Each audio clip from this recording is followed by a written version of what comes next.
You're right, me lovers, welcome back to the channel. Today I'll be talking about 10 unexpected ways that I turned into a more masculine, more grounded, more strong man. I kind of went from boy to man, and married man that was committed and sort of said ta-ra to the turn up Tuesdays as a party lad. So here are 10 ways that genuinely worked for me.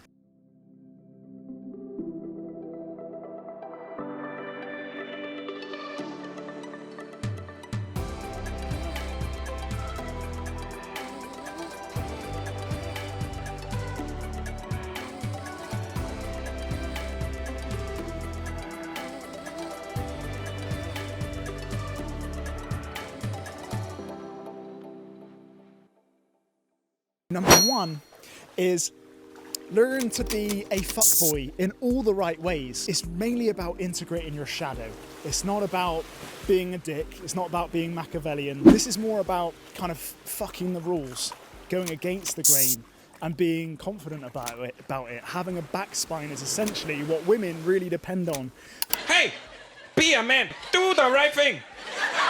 You know, in family, in defending you, it's kind of like having that saint, but also that monster inside that you've totally integrated. The one that's going to fight for those you love. The one that's not scared of making decisions and it's going to lead the way in the relationship to come. To hone this in even more, you want to just get clear on your truth. You want to say no a little bit more. Just say no. Or you want to protect your own little sacred ground and have a mission and a meaning worth pursuing, because that is the very alignment. We need a kind of a flagpole to aim for, because that will align us, kind of setting the sails for that destination. And if we don't have a destination in mind, then what decisions do we ever make? So get very clear on your values. Now, I don't mean to say no to everything and be Machiavellian about life, be cold and discerning.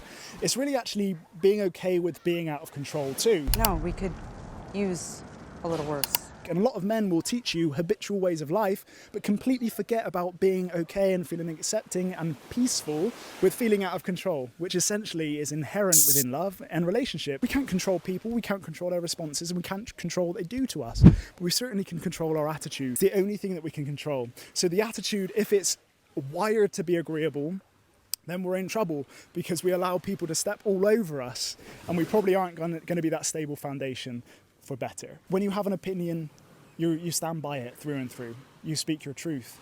And that's the grounding foundation in which you need to move forward. It's standing by your promises, acting on your word. And then that creates a beautiful feedback loop that you have your own back. And in that, you become more assertive, I assure you. And essentially, it's being more disagreeable. And number two has to be quitting porn.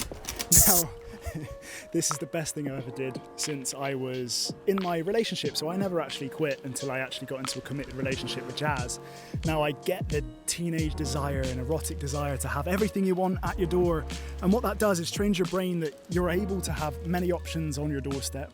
There is no consequences to dipping and diving out of your current commitments. You have all your pleasures on your doorstep with a quick Google, and that lack of effort required to attain such pleasure then creates a feedback loop, a neural connection, that we have everything at our fingertips. We still have porn.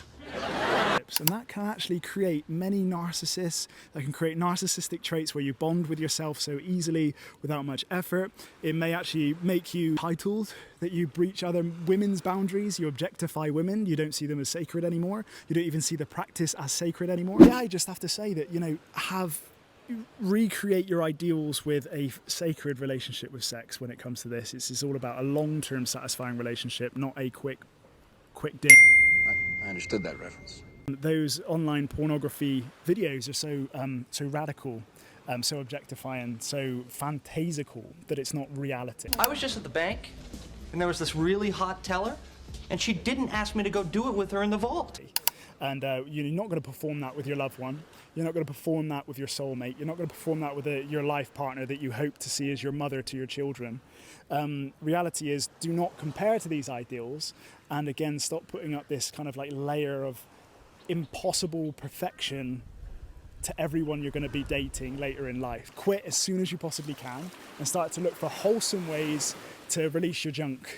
Without you realizing it, if you watch too much porn, you then objectify and you then self-compare. And men, the healthy masculine, in comparison, never sees his own gift. When it comes to, porn, what will happen is that you will feel inadequate, and inadequacy only breeds more comparison. So just see your masculine virtues, see yourself for bringing more to the table than just, your size of your bits and pieces. Essentially, see yourself with a more sacred outlook, and you have more to give than your sexual performance. You know what? We have to turn off the porn. Number 3 to be more healthy masculine is say sorry and mean it. Now, us men are always taking that back foot when we get a bit attacked or criticized or feel like we're self-righteous in everything we do. We feel like we have the way. Sometimes we need to be Mr. Wrong and admit our mistakes. Sometimes that's the humility people need to connect with us.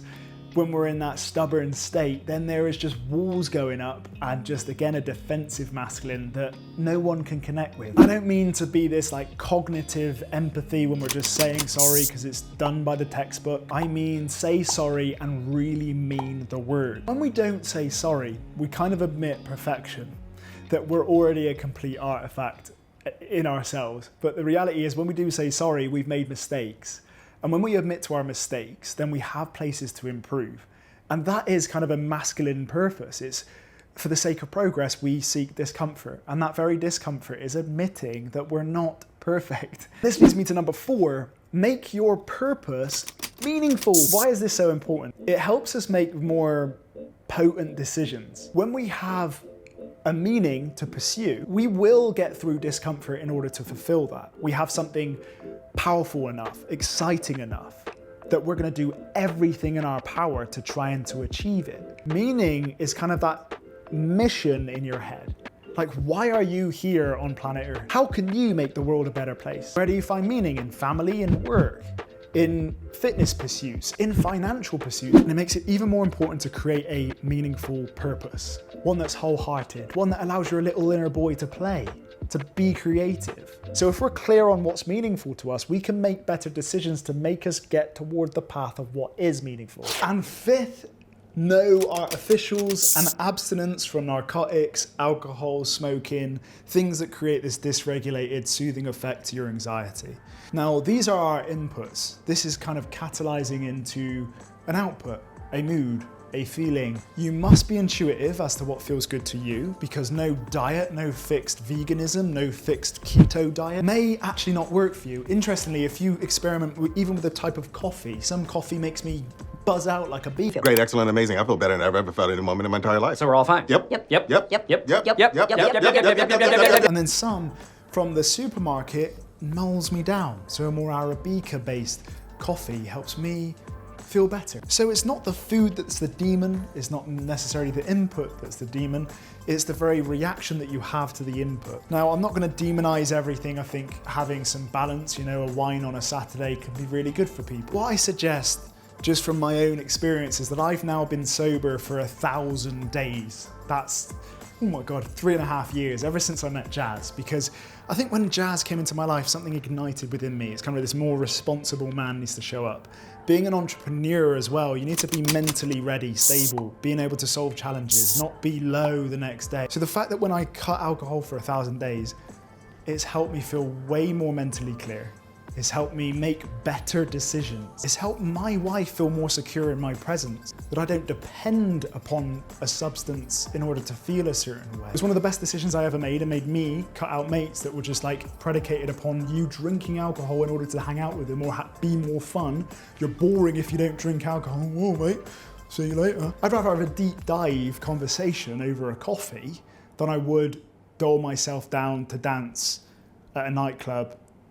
You know what I mean? It's just up to you, It's again a personal decision. I don't want to alienate anyone who's in this rut and addiction process. It's the first change you can make that could be absolutely exponential for your just mental clarity, well-being, and emotional well-being as well. And 6, a quickie, you tell the truth. You align yourself to truth, because then your psyche's impulses will win the battle. If you start to tell lies, I love this quote, if you begin to tell small lies, then bigger lies end up becoming the defender of the little ones. It compounds, it inflates, it explodes. And what happens then? That's when the divorce happens. That's when you become a malignant narcissist. That's when you become someone who has lost their entire support network. And that's when you become someone who is just a drain on society and culture at large. But I'm probably not talking to those types. Who I'm talking to is those that may have a couple of white lies here and there. Those who may allow their impulse to take over here and then, like, you know, going out on a Friday night perpetually,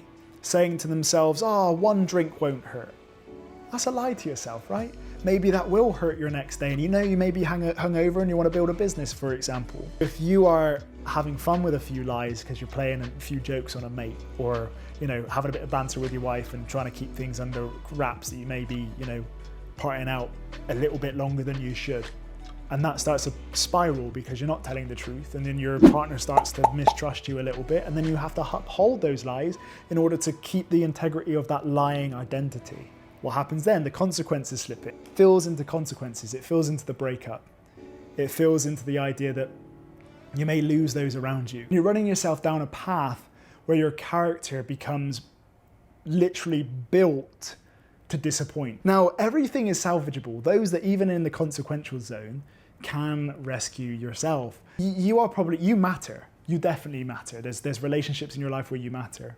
There's gifts and talents of yours that others can't fulfill that matters. People who hang on you, and sometimes regaining responsibility with a sacrifice in some shape or form. We may be sacrificing the impulses psyche, which is our shadow who wants to have fun all the time, at the expense of actually living to our truth, living to a productive, of service identity. The one that, even if it feels uncomfortable to tell the truth, you still do anyway.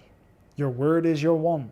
Surround yourself with people who tell the truth. And most importantly of all, that you don't let the little devil on the shoulder win the war to your higher self. That guy, he's trying to lead you down the path of righteousness. I'm going to lead you down the path that rocks. Where your higher self wants to contribute, wants to produce, wants to be integral to everyone around you. And I assure you that if you would let that little guy win the war, you're going to feel much more satisfied. Number 7 is physical exertion. Now, I would advocate for anything like high intensity, full body workout, like a CrossFit workout. It could be a Olympic lifting workout. It could be boxing. It could be Muay Thai. Something that really engages your masculine energy. Now, something that just pushes your wall, pushes your limit. I wouldn't say be self-deprecative. We want to tune into something competitive, something community orientated, and we're driving for growth together. So this is where I think bodybuilding, and a mistake I made at 18 years old, is where I got into the bodybuilding space. I started to follow people like Christian Guzman, who else was there, Steve Cook. Although they're probably good people, they, you know, really promote this idea of physical appearance, this physical aesthetic. And I looked up to these people, and I was chasing that for such a long time. Who knows if this is conspiracy, where the government kind of want less masculinity, less healthy anger, less active revolution, and have us in cubicles where we're devolving. We lose all agency over how to handle our hormonal stress responses, calming responses. And when I say we're in Viking response, if we learn how to soothe our nervous system with ice baths, cold therapy, breath work, we know that optimal zone of challenge, and knowing how to vent and channel it to be a formidable human being for the pursuit of change, then that's dangerous to a controlling, tyrannical government which wants to control our psyche. Secondly, as well, don't go down the mainstream bodybuilding route. Of course, get that mindful connection to your body, your nervous system, knowing you can hit those limits and get yourself out of them and see that physical progress. But what I would absolutely essentially suggest is look for the flow state in fitness, because your later self will thank you for it, because you will build the building blocks of a relationship with fitness, which doesn't make the mistake I did, which went into persona fitness, which went into putting lots of emphasis on physical appearance, which actually doesn't matter in relationships and in the real world, because you as a man are a leader for the next generation. And do we want to be physically obsessed? Is that providing? This brings me to the next point, is number 8. We want to not be physically obsessed, but internally obsessed. And let me tell you this, we tend to follow influences which give us confirmation bias as to who we want to become. So be very careful of who is influencing you, and also be very careful of the values and the belief sets you already hold about fitness or yourself, because then you are going to find out evidence around you to confirm those beliefs. So it starts with the beliefs, really. So if you are already thinking that physical appearance is what everything women want, and on a little bit of a level, yes. I mean, women want to be protected and you be physically able to provide or, fight and defend her if she needs it. But it's not the obsession. What we need is really something that, focus on the internal traits. Do you want to be a great provider? Do you want to have a healthy mental and emotional state? Do you want to be the leader of the next generation? And if those are your values, then I would absolutely start confirming new influences, confirming new behaviors around that new belief set. Because I assure you, when I was more focused on just coming to the gym or exercising for the sake of my own mental health, then things really changed and the physical just came with it. And I became less focused, less perfectionistic, and less outer focused. And when we become outer focused, we tend to be a bit more judgmental. We tend to be living in the shallow end of existence, and we don't have the capacity for depth, which is absolutely essential in any relationships. And to end number 8, which is all about being outer focused, stop following alpha advice, which will tell you to do the 8-mile run. Give me 30 sit-ups right now. Get the six pack. You're nothing without a pair of biceps. Bullshit. Bullshit. Create a 4D self in these 4 dimensions. Spirituality, physicality, yeah, that's important, emotional, and intellectual. Fill your cup with all of those aspects and you are going to be a wholesome partner, human being that's not just predicated on his physical appearance. Honestly, it's not a long-term strategy. So let's get on to number 9. Number 9, tuck in your shirt. Now, while I'm setting that up, here we go. While it might seem a bit odd that I'm saying something like this, my point is that we need to be conscientious about all the right things. Not only to attract women, but also to keep a form of order in our lives. Really show off that we're hygienic, that we care about ourselves, that we care about ourselves enough that we can then care for others. There's a limit to it, because just previously in other points, we can't be so self-obsessed that we don't become outer focused. And secondly, women have 2 very strong relationships with disgust and judgment. Why? Because it's biologically wired to help them judge who a good man is, good relationships are, whether they're dangerous, whether they're a good fit for future creations. Us to do the best we can as men, so that we can be trustworthy, that we care about our hygiene. We're men that can be depended upon. If that woman feels like you are, quite disgusting or, unhygienic or don't care for yourself, then what does that happen? She knows that that romantic relationship will influence her very strongly.